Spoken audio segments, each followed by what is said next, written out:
আরে উজির, হ্যাঁ আলী, চল আমরা ফুটবল খেলতে যাই। বাইরে আলম ফুটবল নিয়ে দাঁড়িয়ে আছে, কিন্তু ভাই বৃষ্টি হচ্ছে যে।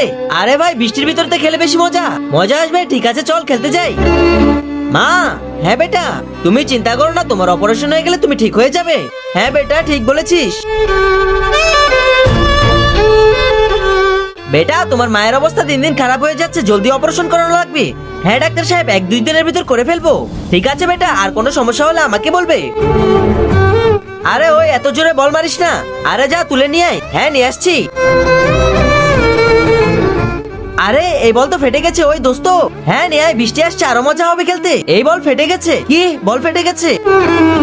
আরে বল তো ফেটে গেছে, কালকে তো আমাদের ম্যাচ আছে। হ্যাঁ ম্যাচ আছে, কিন্তু কিভাবে খেলবো? হ্যাঁ ভাই কালকে তো ম্যাচ আছে, একটা কাজ করি সবাই মিলে টাকা দিয়ে বল কিনে আনি। সবাই টাকা দিব, কিন্তু কেন সবাই টাকা দিব? মানে কারণ বল তো আমি এনেছিলাম। হ্যাঁ তার আগে আমি এনেছিলাম, এখন তোর পালা, তুই নিয়ে আসবি। কিন্তু তার আগে তুমি যদি চাও তোমার মা জান্নাতে যাক, তাহলে ভিডিওটিতে লাইক করে চ্যানেলটি সাবস্ক্রাইব করে দাও। আর যদি চাও জাহান্নামে যাক, তাহলে কিছুই করতে হবে না, আর কমেন্টে মা লিখে যাও। কি আমি নিয়ে আসবো, কিন্তু আমার কাছে তো টাকা নেই। আরে ওইসব কিছু জানি না, কালকে ম্যাচ আছে, তুই ফুটবল নিয়ে আসবি, না হলে খেলতে পারবি না। হ্যাঁ তুমি ঠিক বলেছো, দাঁড়াও ভাই আমি কিছু করছি। ও রান্নার পালা আমাদের বলছে। হ্যাঁ ভাই তুই ঠিক বলেছিস, ম্যাচ খেলতে হলে বল আনতে হবে। মা আমাদের ফুটবল ফেটে গেছে, টাকা দাও, ফুটবল আনতে হবে। টাকা? মার অপারেশন হবে আর তুমি ফুটবল নিয়ে পড়েছো? আরে অপারেশন হবে তো আমি কি করবো? আমার ফুটবল ম্যাচ আছে, আমার ফুটবল চাই। না ভাইয়া আমাদের কাছে ফুটবলের টাকা নেই, তুমি যাও এখান থেকে। কি টাকা নেই? টাকা নেই, এখন কি করবো?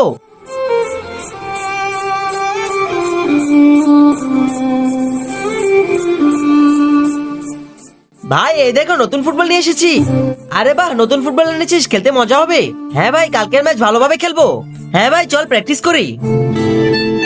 আরে বেটা তোমার মায়ের অবস্থা তো খুবই খারাপ, আজকে অপারেশন করতে হবে। হ্যাঁ ডাক্তার সাহেব, আমি টাকার ব্যবস্থা করেছি, এখনই নিয়ে আসছি।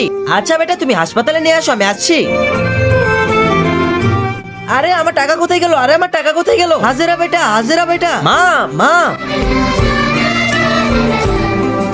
বন্ধুরা আমাদের কখনো এইসব কাজ করা উচিত না। ভিডিওটি ভালো লাগলে ভিডিওতে লাইক দিয়ে চ্যানেলটি সাবস্ক্রাইব করে দিও।